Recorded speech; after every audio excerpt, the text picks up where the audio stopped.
নম্র ভদ্র নেককার ভালো ছেলেদের 4টি গুণ থাকে। যারা নেককার হয়, ভদ্র হয়, সে ছেলেদের 4টি গুণ থাকে। 1 নাম্বার হলো সে 5 ওয়াক্ত নামাজ আদায় করে, জামাতের সাথে আদায় করার চেষ্টা করে। 2 নাম্বার হলো কোনো মুসলমানের সাথে কথা বলে, যখন মুরব্বীদের সাথে কথা বলে, যখন ভাইদের সাথে যখন কথা বলে, আত্মীয় স্বজনের সাথে যখন কথা বলে, প্রথমে সালাম দেয়। আগে সালাম, তারপরে কালাম, অর্থাৎ আগে সালাম দেয়, তারপরে কথা বলে।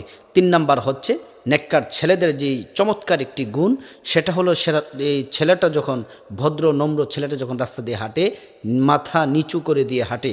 4 নাম্বার, সে কারো কোনো ক্ষতি করে না, সমালোচনা করে না, ক্ষতি করে না, কারো সম্পদ জোর দখল করে না, কারো মনে কষ্ট দেয় না, অর্থাৎ কারো ক্ষতি করে না। এই 4টি গুণ যে যুবকের মধ্যে থাকে, আপনি নিঃসন্দেহে মনে করবেন সে নেককার, নম্র, ভদ্র, ভালো একটি ছেলে। আল্লাহ তাআলা সকল যুবকদেরকে নেককার হিসেবে কবুল